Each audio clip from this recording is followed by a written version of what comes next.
Hey there, it's me again, Joseph, your host. Welcome back to our channel and the Catechism for Kids series. Do you know who St. Louis IX of France was? Well, if you stick around till the end of this episode, you'll not only know who he was, but why he is such an important saint for all of us. So let's get started. August 25th is the feast of St. Louis IX, King of France. Louis IX, born in Poissy, France, was the fourth child of the Crown Prince and Princess of France, Louis VIII and Blanche of Castile. When Louis was born, his grandfather, Philip II, had been King of France for 34 years. When Louis IX was 9, his grandfather died and his father Louis VIII became king, but would only reign for 3 years. After his father's death in 1226, Louis IX became King of France at the age of 12. Because of his age, his mother acted as his regent until he was old enough to rule on his own at the age of 19. As the son of a prince, and then as a young king, Louis IX was well educated in Latin, public speaking, writing, military arts, and government. His private tutors were handpicked by his devoted mother, a faith-filled Catholic, who saw to it that her children were well formed in the faith. One day, his mother reportedly told young Louis, "I love you, my dear son, as much as a mother can love her child. But I would rather see you dead at my feet than that you should commit a mortal sin." This powerful statement of love from his mother resonated in Louis's heart throughout his life. During her time as Queen Mother and Regent of France, Blanche ruled with virtue. She supported monasteries and convents, practiced her faith well, was generous to the poor, and governed with justice. This had a profound effect on her king's son. When Louis was 18, his mother chose Margaret of Provence, the 13-year-old daughter of Ramon Berenger, for Count of Provence, as his wife. Margaret was an ideal wife for Louis on account of her piety and virtue. The couple fell in love and had 11 children. They enjoyed spending time with each other, reading, writing, listening to music, and praying.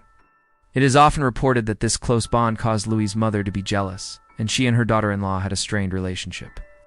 After his regency ended, King Louis's subsequent reign of 36 years was marked by justice, care for the poor, arbitration, strategic alliances, crusades, and deep devotion. As for his devotion to the Catholic faith, King Louis was known as a man of prayer.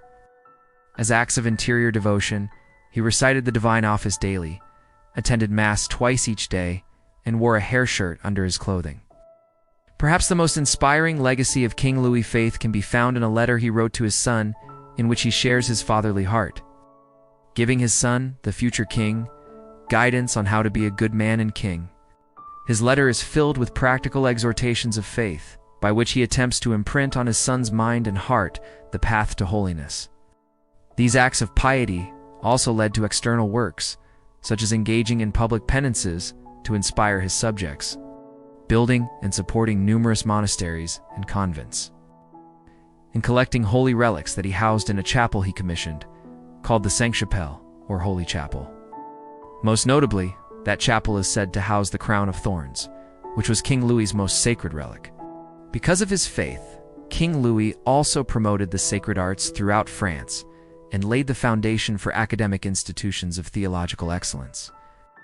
Additionally, he was very committed to works of charity. He built hospitals for the sick and homes of reformation for prostitutes, and he personally cared for the poor. King Louis was also a man of justice. He was known to spend long periods of time listening to grievances from his people and issuing just resolutions.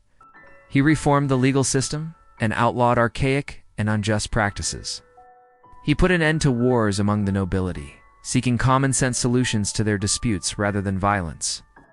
His justice and morally upright reputation were so well known that other rulers even called upon him to help settle serious conflicts in other kingdoms, such as with the King of England and the English barons.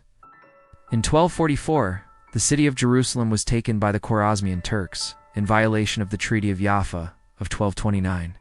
Though war should never be undertaken for aggressive and conquering reasons, self-defense or the defense of others is a moral duty. King Louis recognized that duty and was aware of his unique position to help. In 1248, King Louis set out with his army of crusaders to battle the Turks in what is known as the Seventh Crusade. His aim was Egypt, the center of Muslim power, Though he was initially successful in taking the city of Damietta, his army was decimated as they tried to advance, and the king was captured. After a short imprisonment, he was ransomed for an extremely large sum of money, and then spent the next 4 years in crusader-controlled strongholds in the Holy Land, giving them support and encouragement. After 6 years, he returned home to France, where his mother had been ruling as regent in his absence. In 1267, King Louis once again sensed a duty to defend the Holy Land. After 3 years of careful planning, Tunisia was selected as the target, with the goal of converting the Muslim king to the Catholic faith, in hopes that the king would then help establish broader peace between Christians and Muslims.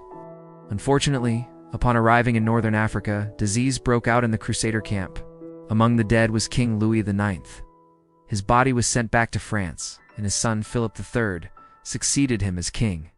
In 1297, just 27 years after Louis's death, Pope Boniface VIII canonized St. Louis on account of his deep personal piety, his efforts to reform and improve justice, and his leadership in 2 crusades. The life of a king in the High Middle Ages, with its riches and unchecked power, brought with it numerous temptations.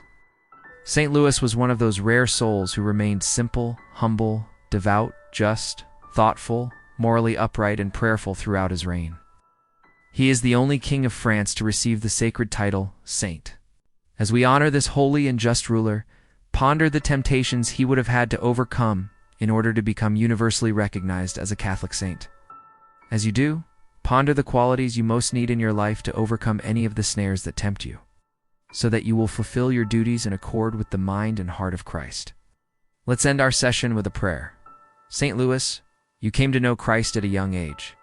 Your faith-filled mother instilled in you a clear vision of your moral duty and responsibility before God. You responded to that gift by being a king after the heart of Christ, seeking justice and peace for all. Please pray for me, that I will embrace my own duties in life with love and justice, never seeking my own selfish desires, but only the desires in the heart of Christ. St. Louis, King of France, pray for me. Jesus, I trust in you. Amen. As a result of his incredible life and example, St. Louis IX is the patron saint of France and is remembered as a great king who put his faith in God first. He showed us that no matter how important or powerful we are, true greatness comes from serving God and others with love and humility. St. Louis IX is the patron saint of barbers, hairdressers, builders, construction workers, button makers, distillers, embroiderers, needleworkers, kings, sculptors, soldiers, stoneworkers, bridegrooms, parenthood, parents of large families, prisoners, sick people, and co-patron of the Third Order of St. Francis, invoked against the death of children in difficult marriages. So let's all try to be more like St. Louis IX, and remember that with great power comes great responsibility to use our gifts and talents to help others and make the world a better place.